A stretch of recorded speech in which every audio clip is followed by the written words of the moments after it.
Já voltei. Vamos correr. Vamos correr, vamos correr. Vamos correr, vamos correr. Correria, já voltei. Então, outro princípio, né? Já tá aí na correria? Vamos embora, vamos embora. Vamos embora. Vamos lá, vamos lá. Isso. Então, outro princípio muito importante, né? Veja, quando você trabalha lá com o processo penal, é o princípio da não autoincriminação, né? Também chamado de aviso, né? O direito de Miranda, não é isso? Princípio do nemo tenetur sede tegere, ninguém é obrigado a produzir provas contra si próprio. Fica esperto, né? Fica esperto, e eu tratava disso já lá no aulão, né? Veja que o auto de reconhecimento de pessoas não é abarcado pelo princípio da não autoincriminação. O suspeito, ele é obrigado a participar do auto de reconhecimento de pessoas, beleza? Tá? Veja que se trata aí de um tolere e não um fazere, beleza? Ele é obrigado, como também é obrigado a passar lá pelo processo de identificação criminal, beleza? Então o princípio da não autoincriminação não abarca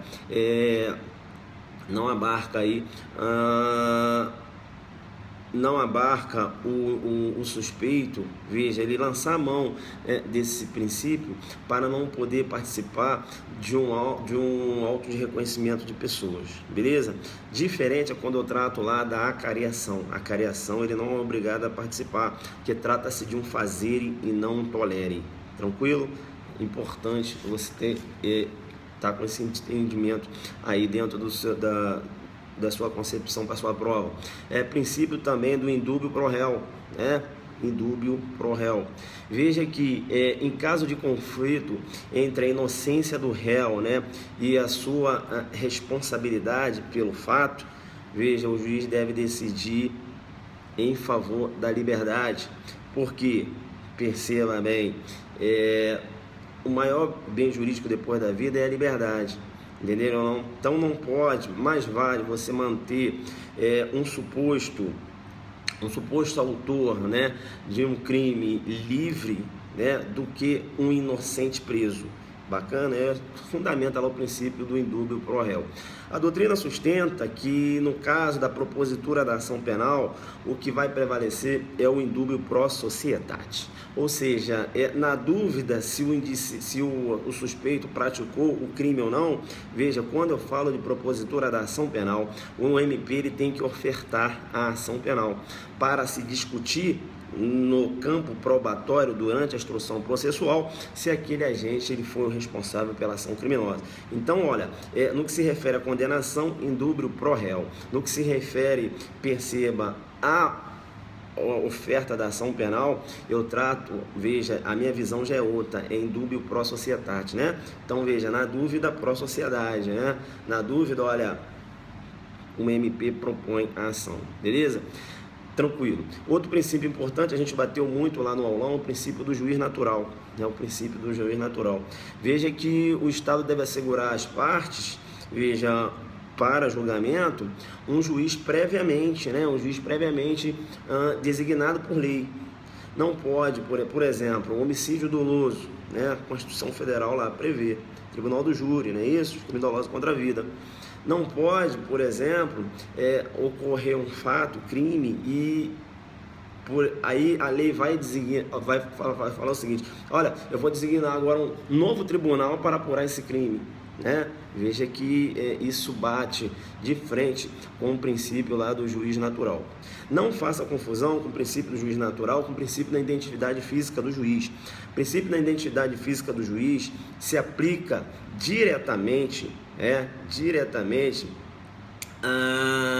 a concepção de aderência, de conhecimento dos fatos.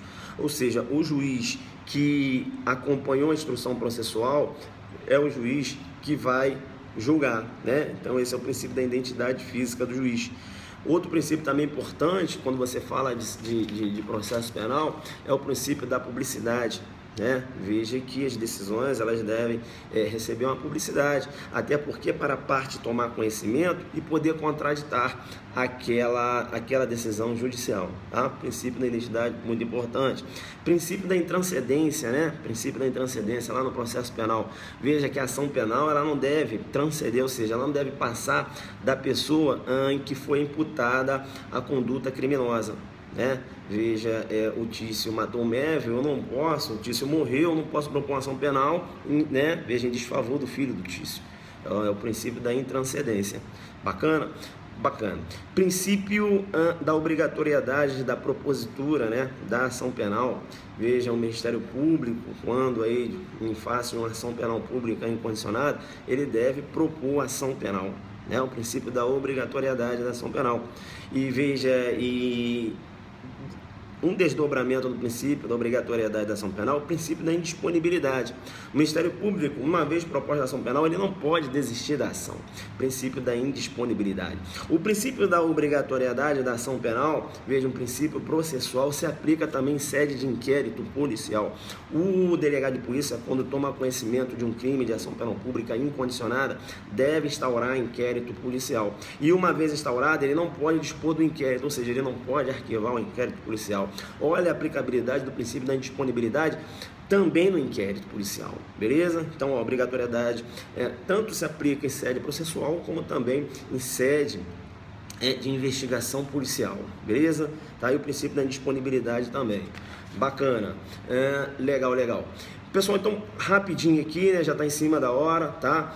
Dá uma olhada lá na parte de inquérito policial, nos artigos agora, se você puder olhar, tá aí em cima da hora, já caminhando para a prova. Tô falando aqui rápido que eu tenho que fechar, beleza? A gente falou um pouquinho aqui das modalidades de flagrantes, em que deve cair, tá? Ficar muito ligado, importante. Olha, dá uma olhada também no que se refere lá ao artigo 240, tá? Quando ele trata lá da busca, fica ligado no que a gente falou lá no aulão, a possibilidade da busca agora, sem o mandado judicial, né? A decisão lá no RE, eu falei para vocês, 606, né? Lá do STF, em que há a possibilidade da busca com a presença das fundadas razões, inclusive à noite, né? A gente comentou em relação a isso aí.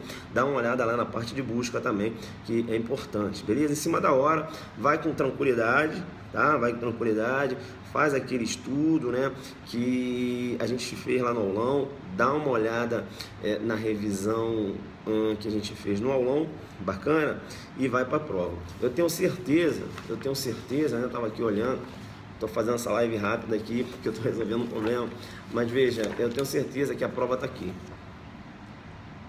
Eu tenho certeza que a prova está aqui, beleza? A prova está aqui. A gente fez esse material com muito carinho, né? Esse material aqui, ele foi disponibilizado, claro, para quem participou do nosso aulão. Beleza? Pessoal, então é isso. Correria aqui, uma revisãozinha rápida, né? Longe de aprofundar nos assuntos, aparecendo diversas perguntas aí, mas não tem como a gente parar aqui para debater, né? Sabe que eu gosto de fazer desenhando a pedra de toque, mas agora não. É só uma revisão rápida, eu tinha que falar rápido e abordar alguns pontos aqui que podem cair na sua prova agora a partir das 13.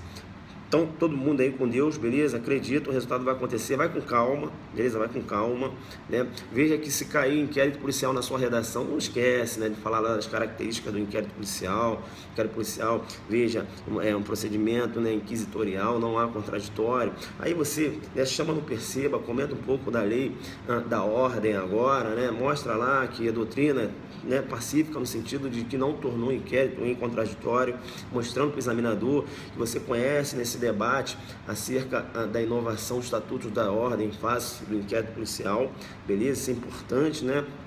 Demonstrando conhecimento do examinador, as características do inquérito, né, as principais características. Isso é importante, né? Presidente do inquérito por parte do delegado de polícia, o Ministério Público não pode presidir inquérito policial, muito embora tenha poderes investigatórios, né? O ato de indiciamento privativo do delegado de polícia, não é isso? Então, esses aspectos do inquérito policial você deve mencionar, né? Mencionar que em sede do inquérito policial, veja, eu tenho uma prisão própria, né, que pode ser decretada em face, na fase de investigação, que é a prisão temporária, né? Fala, olha, também tem a possibilidade da decretação da prisão preventiva na fase de investigação, não é isso? E aí você fala, né? Prisão temporária, quando há necessidade da produção de provas, né?